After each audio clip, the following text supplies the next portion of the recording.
الحمد لله، الشكر لله والثناء لله والصلاة والسلام على رسول الله. الحمد لله حمدا يوافي نعمه ويكافي مزيدا. اللهم صل وسلم وبارك على سيدنا محمد. ummad Soomaaliyeed dhammaan meelba aad joogtaan waa idin salaamayaa. Ilaahay subxaanahu wa tacaala waxaan ka baryaynaa dalkeena inuu ammaan nooga dhigo. ummadda Soomaaliyeed inuu maaragtay Ilaahay subxaanahu wa tacaala qalbigooda qulubtooda isku keeno.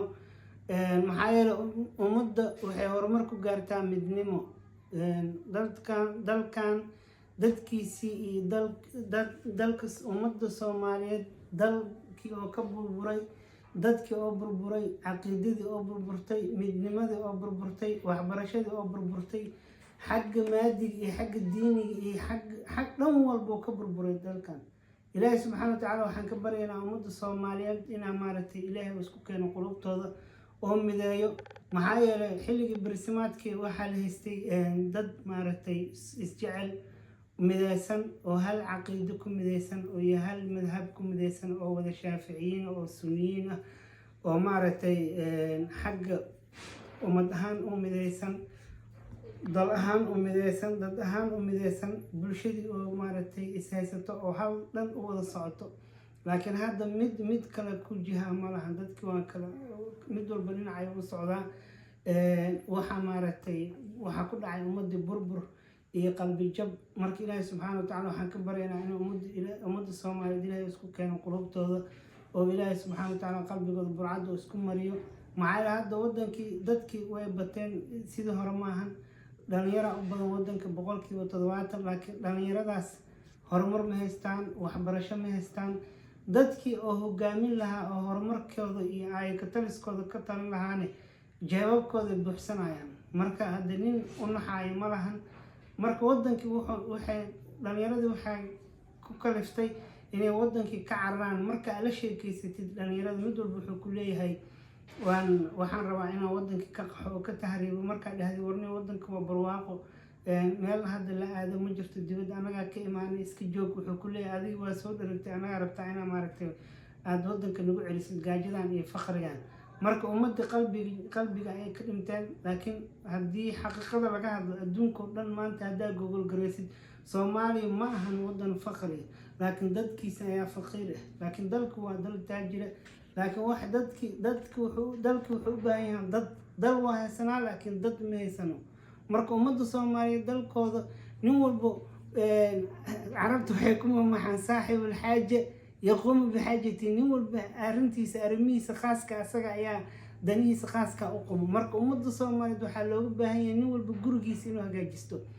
marka gurigaadii haddaad hagaajin weysid oo ka tagto tiraahdo gurigayga waa burbursan yahay, guri nin hagaajista haddaad tiraahdo waan aadayaa, oo nin isku toosistay. ilaan qurbaha ragaa u istaagay oo gurigoodii iyo wadooyinkoodii iyo bildhimadooda waxooda hagaajisteen oo mashruucyo u samaysteen, laakiin waxba kuma dheer.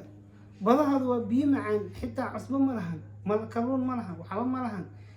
dhulkooda maaragtay xoolo ma lahan, geel ma lahan, lo' ma lahan, ari ma lahan. wax walba dibaddaa loogu soo dhoofiyaa wadamadaas aan ka imaano. laakiin maxay ku horumareen?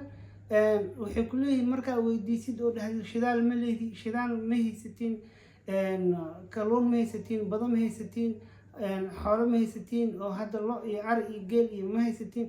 yacni horumarkaan halkee ka keentay? markaa waxay ku leeyihin anaga waxaan ku horumarnay. ilaahay subxaanahu wa tacaala idinka wuxuu idin geliyey horumarkiina iyo dhaqaalihiina, resourcekiina dhulka. anaga laakiin ilaahay maskaxda ayuu noo geliyey ku leeyahay. marka waan runtood ilaa caqligay ka wadaan, caqligooda ka shaqaysiiyeen, maskaxdooda tuujiyeen, wadankoodii oo waxba ahayn ayay ku kalsoonaadeen, oo waxna ka soo saarteen, way aamineen. laakiin anaga dalkeeni aamin laanahay. sidee maaragtay qofka hadduusa dalkiisa aaminsanayn inuu wax ka soo saarto, wax qabsado, maba keenaa. maxaa yeele maba aaminsano inuu dalkiisa wax ku noqon karo, laakiin dal shishe inuu wax ku noqon karo aaminsan yahay. marka taasna waxaa keenayo dadkii oo maaragtay ummadan indhaha u ahaa, oo caqliga oo maskaxda u ahaa, waxay ku mashquulsan inay jawaabkooda buuxsadaan, inay ayagii maaragtay ayagiyaa weli baahan oo baahanayaal oo dhargin. marka dhallinyaradiina maaragtay see horumarkoodii iyo maaragtay iyo mustaqbalkooda cidna kama fikirayso, waxbarashadooda iyo. marka insha Allah walaalayaal waa idin salaamaya. ilaahay subxaanahu wa tacaala waxaan ka baryaynaa ilaahay inuu nagu baraarujiyo oo dhallinyaradeena ay u kacaan inay dalkooda wax u bartaan, ee dalkooda ku kalsoonaadaan, maaragtay wax ku noqdaan.